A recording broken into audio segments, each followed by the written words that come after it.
안녕하세요. 축구 보는 고양이 캐스날입니다. 졸전을 펼치며 2대0으로 패배한 뉴캐슬전, 경기 직후 자카의 인터뷰가 있었는데요. 인터뷰의 일부를 보면 우리는 준비한 전술을 이행하지 않았다, 감독님이 주문하신 것을 하지 않았다 라는 내용이 있었습니다. 이번 영상에서는 자카가 언급했던 아스날이 준비한 전술이 무엇이었고 어떤 게 문제였는지에 대해 분석해볼까 합니다. 바로 아스날의 후방 빌드업 상황에 대한 것입니다. 이에 대해 뉴캐슬은 4-3-3 포메이션을 기반으로 최전방에서부터 압박을 강하게 가져갔는데요. 여기서 주목할 점은 뉴캐슬의 앞선 압박 라인입니다. 윙포워드를 좁게 배치해서 센터백 화이트와 가브리엘을 1대1로 견제했기 때문이죠. 때문에 아스날은 센터백을 활용하기 힘들어지게 됐는데요. 하지만 모든 것엔 이면이 있죠. 다른 곳에 활용할 수 있는 공간이 생기게 되는 것입니다. 그게 어딜까요? 바로 측면입니다. 포지션상 아스날의 풀백과 대치하는 뉴캐슬의 윙포워드들이 안쪽으로 들어갔기 때문에 아스날의 풀백들에게 여유가 생기는 것입니다. 이렇게 되면 뉴캐슬의 구조상 아스날 풀백들을 막아야 하는 것은 좌우 메찰라가 되는데요. 하지만 뉴캐슬은 아스날과 같이 미드필더가 3명으로 동일하게 맞붙는 구조이지요. 이 말은 즉 뉴캐슬의 메찰라가 아스날의 풀백, 미드필더를 동시에 견제해야 하는 구조가 만들어졌다는 뜻입니다. 이건 저번 시즌 맨시티와 첼시의 챔스 결승전에서 나왔던 하베르츠의 결승골 장면인데요. 시스템과 상황이 조금 다르긴 하지만 원리 자체를 이해하기에는 좋은 예시 장면입니다. 이 선수는 좁혀서 센터백을 압박하는 상대 윙포워드라고 보면 되고, 이 선수는 풀백과 미드필더를 상대로 2대1 수적 열세에 처하는 상대 메찰라라고 보면 됩니다.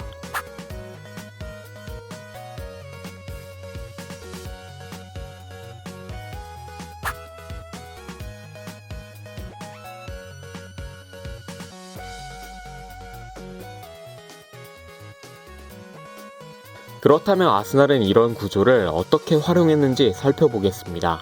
램스데일이 가브리엘에게 짧게 패스하는 상황입니다. 곧바로 상대 우측 윙포워드가 압박을 가하는데요. 여기서 잠깐 뉴캐슬의 미드필더 위치를 볼까요? 우측 메찰라가 자카에게 바짝 붙은 상황이네요. 덕분에 타바레스에게 공간이 크게 생겼습니다. 가브리엘이 패스하면서 자유로운 타바레스를 활용하는 데 성공하는 모습입니다. 뉴캐슬의 공격을 막아내고 램스데일이 가브리엘에게 짧게 패스합니다. 역시 이번에도 상대 우측 윙포워드가 빠르게 압박을 가하네요. 윙포워드가 타바레스로 가는 패스기를 막으며 압박해 오고 있기 때문에 타바레스에게 직접 연결하긴 힘든 상황입니다. 하지만 자카로 가는 패스길은 열렸기 때문에 자카를 통한 3자 패스를 활용할 수 있습니다.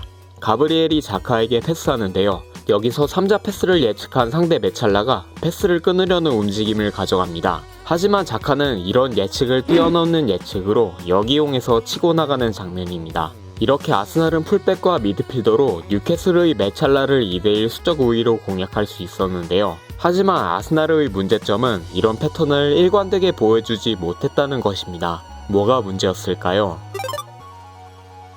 가브리엘이 램스데일에게 백패스하는 상황입니다. 이전 장면들처럼 타바레스를 이용하긴 어려운 상황이네요. 뉴캐슬의 대형이 전체적으로 오른쪽으로 쏠린 상황이기 때문에 타바레스에게 주어진 공간이 협소합니다. 대신 이러면 반대쪽을 이용할 수 있겠죠. 하지만 토미야스의 위치 선정에 문제가 보입니다. 지금 상태로는 공을 받아도 상대 좌측 윙포워드가 충분히 압박할 수 있는 위치입니다. 좌측 윙포워드의 시야 밖으로 더 높게 올라가면 어떨까요? 상대 좌측 메찰라가 압박한다고 해도 웨데구르와 2대1 구조를 이용할 수 있겠죠. 가브리엘이 올라가라는 손짓을 보내고 자카 또한 손을 휘두르며 신호를 보내지만 토미야스의 위치는 결국 조정되지 않았네요. 뉴캐슬이 역압박하는 상황입니다. 압박을 당한 자카가 화이트에게 패스하는데요. 이어서 화이트도 바로 압박을 받습니다. 여기서 압박하는 선수는 상대 우측 윙포워드입니다. 이게 뭘 의미할까요? 아스날의 좌측에 공간이 생겼다는 뜻입니다. 가브리엘도 좌측으로 전개하라고 손짓하는데요. 여기서 한번 치고 나가는 화이트입니다. 상대 미드필더가 엘네니로 가는 패스기를 막고 있기 때문에 엘네니를 거치는 것은 어렵지만 자카에게 줄 패스길은 열려 있습니다. 자카를 거쳐서 좌측 공간을 활용할 수 있는 기회죠. 그러나 화이트가 우측의 웨데구르 쪽으로 패스합니다. 결국 웨데구르를 가까이에서 견제하고 있던 상대 미드필더가 차단하고 마네요. 이렇게 아스날의 빌드업 초기 단계는 매끄럽지 못한 모습을 보였는데요.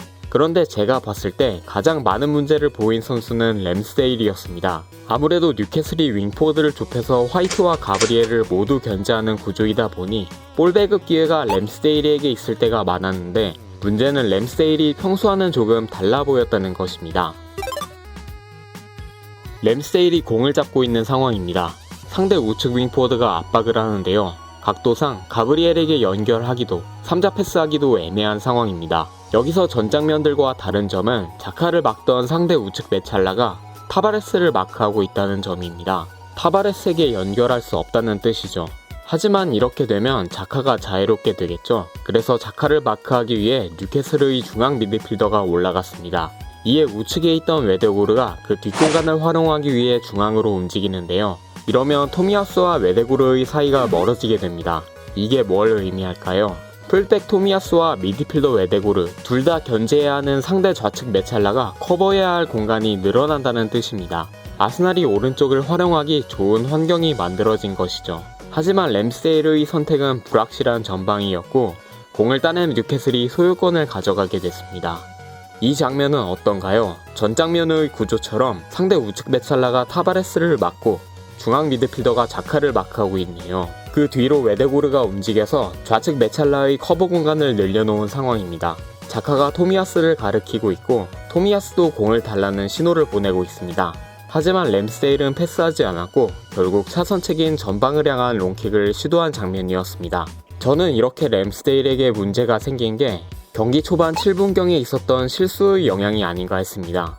상대 우측 윙포드가 램스데일을 압박하는 상황에서 램스데일이 3자 패스를 위해 자카에게 전진 패스를 시도했는데 이게 차단당하면서 골이 들어갈 뻔했던 아찔한 장면이었죠. 자카의 인터뷰 중 준비가 안 된 선수는 집에 있으면 된다며 긴장하는 것을 비판하는 내용이 있었는데 저는 이것과 관련이 있지 않나 하는 생각이 들었네요.